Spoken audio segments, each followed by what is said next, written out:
Bumili ako ng 10 pirasong kamuting kahoy na itatanim ko dun sa bukid namin. Hindi pa ako nakakapag-harvest pero excited na ako mga auntie. Hi, hello, minasan konnichiwa. Tara, samahan nyo kami today's mini vlog. Hi mga auntie, mag-unbox tayo ng nabili ko online. Bumili nga po pala ako ng itatanim kong kamuting kahoy.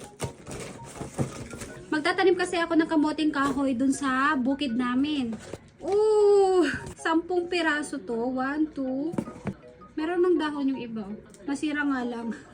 So, ito po yung nabili kong kamuting kahoy. Itatanim ko po dun sa bukid namin. So, try ko lang to. 3 years ago, nagtanim din ako dun sa bukid namin. Kaso nga lang, nasira. Naararo po nung biyanan kong lalaki. Kaya, hindi ako nakapagpatubo ng kamote. Hindi ako nakapag-harvest. Meron tayo ditong 10 piraso. Yung dalawa siguro, itatanim ko dito sa labas ng bahay namin. Itatry ko. Tapos, yung 7 dun sa bukid namin. So, ibababad ko muna to sa tubig, saka ko ilalagay sa lupa. Try natin magtanim ng kamuting kahoy. Sayang natanggal. Babad muna natin sa tubig. May mga patubo na siya Try natin. May mga patubo na. Ibababad ko lang muna. Maghihintay pa ako dito ng ilang buwan bago natin ma-harvest. Kung mapapatubo ko mga auntie.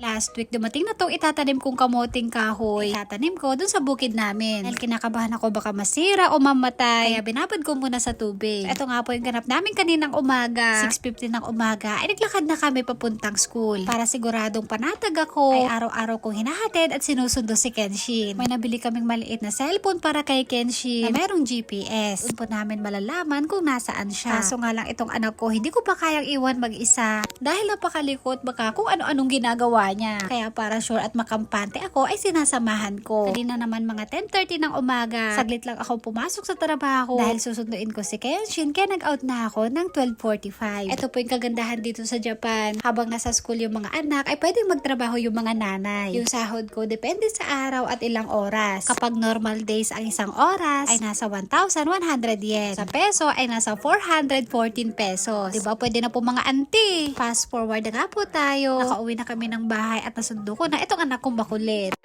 Eyo guys!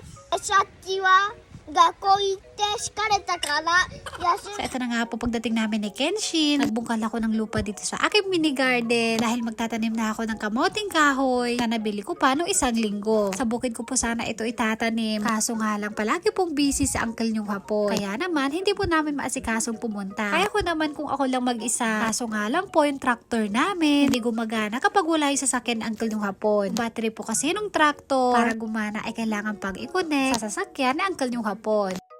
Yan po mga auntie, tapos na ako maglagay ng plastic.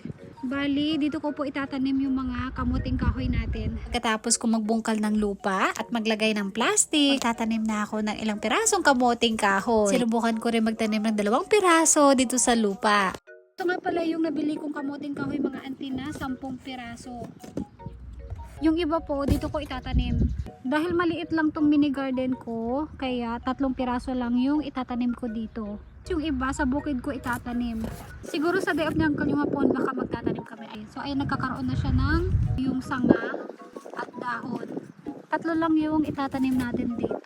Hindi kasi mga auntie, maliit lang yung mini garden ko. Ito nga palang nabili kong kamuting kahoy. 1 piraso ay nagkakahalaga ng 200 yen. Dati nakapagtanim na ako ng ganito sa bukid namin. Kaso nga lang po hindi umabot ng harvest time dahil aksidenteng naararo ng binan kong lalaki. Magtatanim na tayo ng kamote. Sana tumubo. Dati yung mga naitanim ko dun sa bukid ay nagkaroon na ng mga dahon. Naararo yun. Nalungkot talaga ako mga auntie. So nga lang wala na ako magagawa dahil nangyari na. Hindi ko siya diretso na tinatanim. Pag ganyan ko siya tinatanim mga auntie yung medyo nakahiga.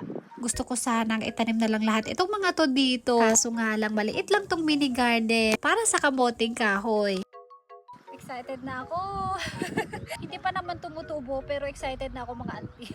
Ang kamuting kahoy kapag tinanim, dapat sa maluwang na lugar. Kapag nagkaroon kasi ng laman, matataba at mahaba. Para maganda yung ma-harvest natin, dapat itanim natin to dun sa magandang lupa. Ako nakapag-harvest mga auntie pero excited na ako. Kung alam nyo lang po dati, isa rin tong kamuting kahoy ang bumuhay sa amin. Dati kapag wala kaming bigas, yung tatay ko, meron siya mga tanim na ganito dun sa bukid. Kaya kapag wala kaming makain, nag-harvest siya ng kamuting kahoy. Alam niyo po, napakaswerte ko na naranasan ko yung hirap ng buhay. Kasi kung hindi dahil doon, hindi ako matatag ngayon mga auntie. So lang po, maraming salamat sa panonood. Thank you for watching. Sayonara and Bye bye. 何見てんの